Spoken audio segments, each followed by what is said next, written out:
Kedua. Di sini ya? Ya, satu lagi, Pak. Waduh, wartawan minggu-minggu datang. Gimana? Mau tanya apa? Perpu Cipta Kerja Pak, nih Pak gimana Pak? Kenapa gitu ya? Kenapa Perpu Cipta Kerja? Ya untuk yang kesekian kalinya ya saya sampaikan. Meskipun ini hari Minggu.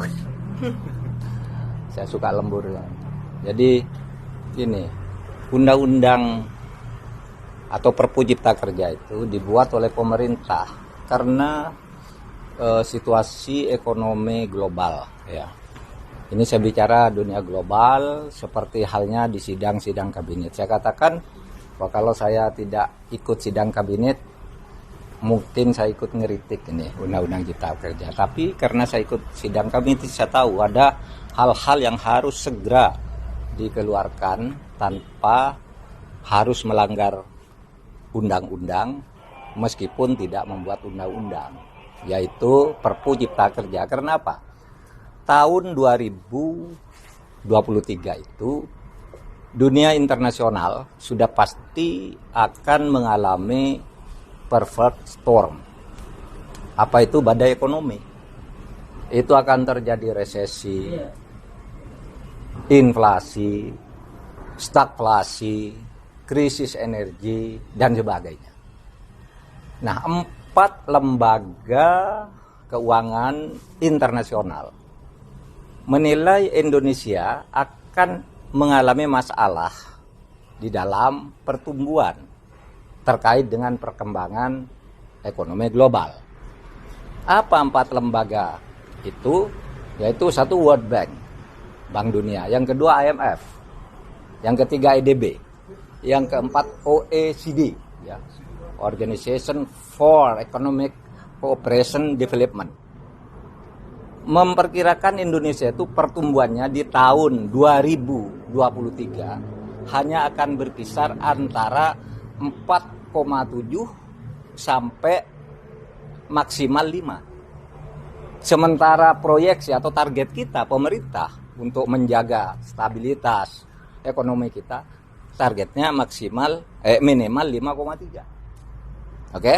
Nah, itu situasi global. Kemudian akan terjadi resesi ekonomi dunia udah pasti.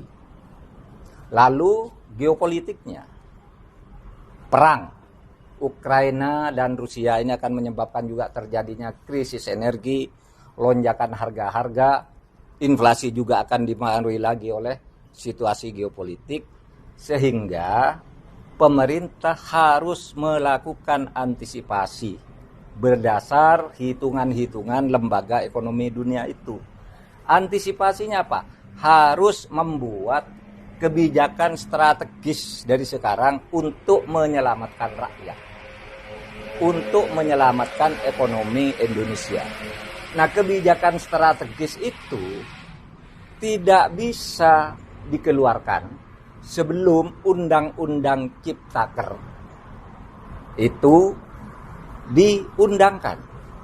Karena Undang-Undang Ciptaker yang ada oleh DPR, oleh MK, ya, harus diperbaiki dalam waktu 2 tahun dengan cara memasukkan dulu sistem Omnibus Law di dalam tata hukum kita. Nah, sistem Omnibus Law itu sudah menjadi undang-undang nomor 13 tahun 2022. Sudah diuji ke MK oleh masyarakat, sah. Nah, sekarang tinggal Undang-Undang Ciptakernya. Nah, kalau membuat Undang-Undang Ciptaker itu harus diproses melalui undang-undang, padahal pemerintah tidak boleh mengambil langkah strategis untuk menghadapi ekonomi global yang sangat mengancam itu, maka cara lain harus ditempuh, yaitu Undang-Undang Ciptaker itu harus disahkan dulu dengan perangkat peraturan perundang-undangan yang setingkat dengan undang. Maka dikeluarkanlah Perpu. Perpu itu alasan mendesaknya yaitu tadi ekonomi global itu ada Bank Dunia, IMF, yang semuanya, EDB, yang semuanya meramalkan Indonesia akan mengalami persoalan ekonomi dan dunia pada umumnya akan mengalami krisis ekonomi, resesi dunia, krisis energi, kemudian geopolitik yang goncang dan sebagainya, sehingga perlu langkah strategis. Maka Perpu itu sudah disesuaikan dengan perintah MK bahwa Undang-Undang Ciptaker itu harus disesuaikan dengan sistem Omnibus Law yang sudah disahkan. Sudah sah. Sekarang kalau sudut prosedur sudah selesai, sah. Bahwa ada yang mengatakan, wah itu tidak semacam-macam gitu, itu bukan prosedur, bicara materi. Nah kalau bicara materi nanti di DPR. Kalau prosedur tidak ada seorang pun ahli hukum tata negara yang tidak sah. Tapi mungkin dianggap, wah ini curang, ya silakan nanti dibahas. Tapi pemerintah sekarang sudah mulai mengeluarkan kebijakan-kebijakan strategis. Ya. Nah, saudara sekalian, ya saudara boleh berpegang pada ahli hukum tata negara gitu. Ahli hukum tata negara, Pak, itu katanya tidak benar. Lihat. Ahli hukum tata negara yang mana? Siapa coba? Menurut Anda siapa? Pak Jimli. Iya, Pak Jimli. Tapi Pak Yusril juga ahli hukum tata negara. Iya kan? Satya Arinanto ahli hukum tata negara. Irman Putra Siden ahli hukum tata negara. Semuanya bicara tegas. Kalau dari sudut prosedur dan alasan itu sudah sah, tinggal kita ini mau apa sekarang? Ya, tentu bulan Februari atau Maret gitu kan sudah ada sidang DPR. Nah di situ perdebatan boleh dilakukan. Benar apa enggak Presiden melakukan ini? Kan cuma begitu sebenarnya prosedurnya. Dan sekarang itu ancaman resesi ekonomi itu sudah nyata. Tadi saya sudah menyebut lembaga-lembaga yang terkait dengan itu. Saya kira cukup ya kalau soal Omnibus Law. Tapi kan itu mendapat tantangan ya dari para buruh gitu, karena dianggap sebelumnya tuh Ciptaker itu udah dianggap tidak ini oleh MK gitu kan. Itu gimana tuh Pak? Tantangan tuh pasti selalu ada. Itu yang saya katakan.